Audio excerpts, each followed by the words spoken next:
PM Modi ने मध्य प्रदेश की धरती पर जीत की हुंकार लगाई। उसके कुछ देर के बाद मध्य प्रदेश के लिए बीजेपी ने उम्मीदवारों की दूसरी लिस्ट जारी कर दी। बीजेपी की दूसरी लिस्ट में 7 कद्दावर उम्मीदवार ऐसे हैं जिन्हें राष्ट्रीय राजनीति से सीधे अब बीजेपी ने विधानसभा में लड़ने के लिए भेज दिया है। मध्य प्रदेश विधानसभा चुनाव के 39 उम्मीदवारों में बीजेपी ने 7 सांसदों को टिकट दिया है। इसमें केंद्रीय कृषि मंत्री नरेंद्र सिंह तोमर हैं, जिन्हें दिमनी से टिकट दिया गया है। केंद्रीय मंत्री प्रहलाद पटेल हैं, जिन्हें नरसिंहपुर से टिकट मिला है।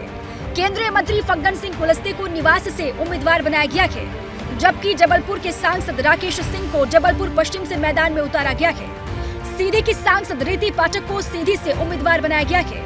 वहीं सतना के सांसद गणेश सिंह को सतना और होशंगाबाद के सांसद उदय प्रताप सिंह को गाडरवाड़ा से प्रत्याशी बनाया गया है। पार्टी के महासचिव कैलाश विजयवर्गीय को इंदौर विधानसभा से टिकट दिया गया है। बीजेपी ने दूसरी लिस्ट में 7 पूर्व विधायकों को भी टिकट दिया है।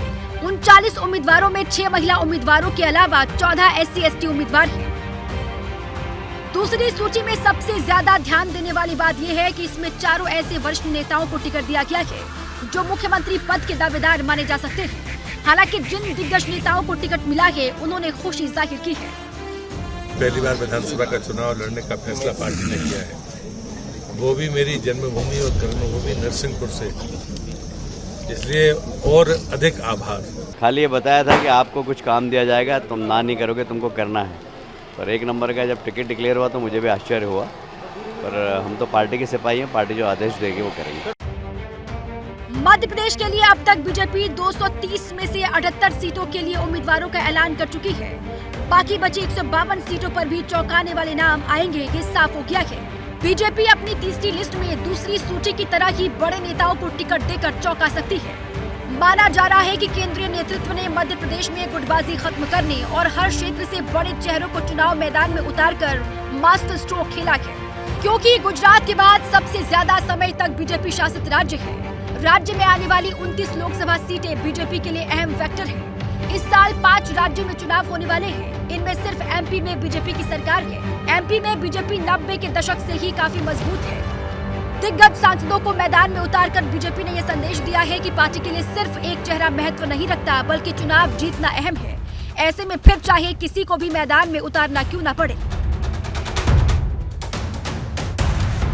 हालांकि जैसे ही बीजेपी की दूसरी सूची सामने आई, इस पर सियासत भी शुरू हो गई।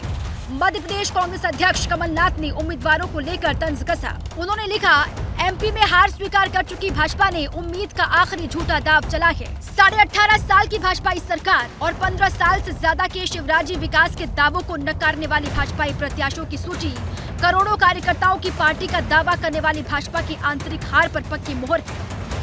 2018 के राज्य चुनावों में बीजेपी ने छत्तीसगढ़ और मध्य प्रदेश में सत्ता खो दी, लेकिन 1 साल के बाद कांग्रेस को सत्ता से हटाकर फिर काबिज हो गई थी। लेकिन इस बार समीकरणों को देखते हुए बीजेपी ने बड़े नेताओं को चुनावी मैदान में उतार दिया है।